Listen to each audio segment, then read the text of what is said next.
Now to a disturbing story of a medical mistake made by a Baltimore hospital. In early December, Brenda Monahan underwent surgery for a hysterectomy. Afterwards, she says she suffered from debilitating and unrelenting pain. Well, 7 weeks later, doctors discovered this, a surgical instrument left behind in her pelvic area. Brenda Monahan joins us this morning with her attorney, Marvin Ellen, and Dr. Kenneth Kaiser is president and CEO of the National Quality Forum, a healthcare group that sets quality standards. Good morning to all of you. Brenda, thanks so much, especially to you for being here. You had your second surgery, I understand, 2 weeks ago to remove this retractor. How are you feeling today? I'm still experiencing pain.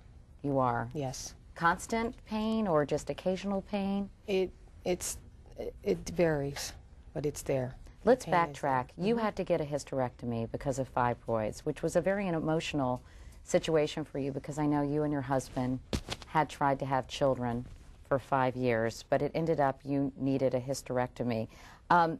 Tell me what happened with the surgery. It went well as far as you knew, and then you woke up, and tell me what you experienced.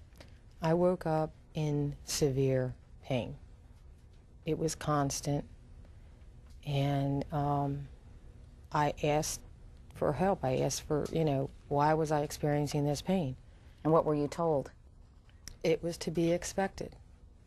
And when you talk about the pain, you not only had pain, but you also had trouble breathing, I understand. Correct. Is that right? Yes. Yes. So you complained to your doctors, and I imagine yes. to the nurses yes. in the hospital. Yes. And they basically said, well, this is a serious operation. Yeah, you've been through a very serious operation. This is to be expected. And I was given pain medicine, but the pain never left. The difficulty breathing was and it was very difficult. The pressure just was very, very intense. How long did you experience this for before you discovered, how did you discover, I guess, first of all, Brenda, what your surgeon had left behind? I discovered what had happened by a x-ray from my family doctor 7 weeks later of living hell.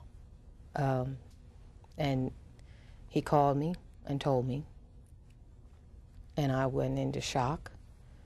And what was his reaction? He told me to have emergency surgery to have this removed. And that's what I had done. When you contacted the doctor, or did you contact the doctor who actually performed the hysterectomy? Yes, I did. I called and I told them, and they said, they're supposed to count.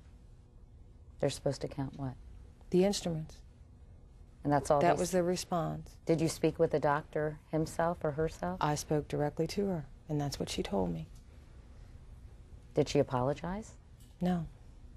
You brought, I know, Mr. Ellen, yes. the retractor. Yes, I did. That was left. This is the actual? That's the actual one that was removed 7 weeks after the hysterectomy. Let me read the response from Franklin Square Hospital Center, where the surgery was performed. Franklin Square Hospital Center deeply regrets the circumstances surrounding Ms. Monahan's surgery. Providing the highest care to patients is the hospital's #1 goal, and the entire hospital community is concerned when we fall short. We will continue to take the appropriate steps to reduce or eliminate such errors. Mr. Ellen, what was your response to this statement from the hospital? Well, my response was that obviously their nurses didn't know how to count the instruments accurately.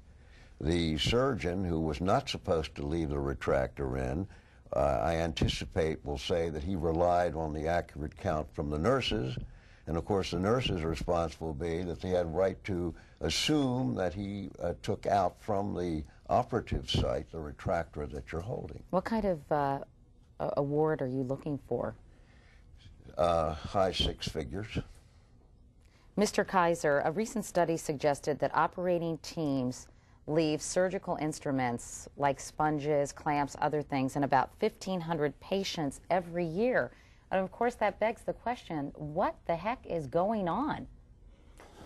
Well, good morning, Katie. Before I answer your question, let me just say that as a physician, I certainly, my heart goes out to Ms. Monahan, and I feel sorry, and this obviously is something that should not have happened to her.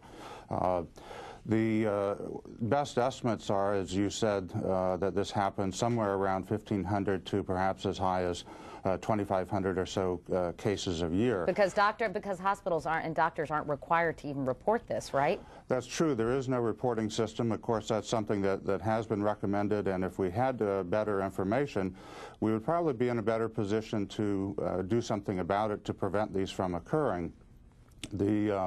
As you know, and it has been talked about already, the instruments and sponges, other things that are used during an operation are supposed to be counted both before the procedure and as well as afterwards to make sure this doesn't happen. Yeah, we're looking at shots of other instruments that have been left inside various patients' bodies, by the way. Well, I guess the bottom line is, what is this? Look at that. I mean, what is the solution here? How can we prevent this from happening? Obviously, people are watching this and thinking, holy cow. Well, I think there's a number of things that patients can do, and recognizing that we need better information on how often it happens so that ultimately we can fashion better solutions. But patients, for one, they can demand the count and to know what the count was after a procedure. In certain types of settings, we know that the risk is greater, such as in emergency operations or when surgery goes differently than was planned. Right. They can ask for an X-ray, a screening radiograph to be taken after the operation. That's done routinely in some hospitals, but only a relatively few. But Dr. Kaiser, shouldn't doctors be confident enough to not leave instruments in people's bodies? Oh, I think no one intends to leave an instrument there. I'm sure in this case, as in all these other cases, it's not done by intention. I mean, no one means to leave that there. The problem is we need to find better ways to make sure it doesn't happen, despite the best intentions of all the operating team, the physicians and the nurses, and no one intends to do this. But obviously it happens too often, and we need to find better answers to prevent it from occurring. All right, well, Dr. Kenneth Kaiser, Brenda Monahan, and Marvin Ellen, thank you all so much for joining us this morning. Thank you. Hope you're feeling better. Thank you.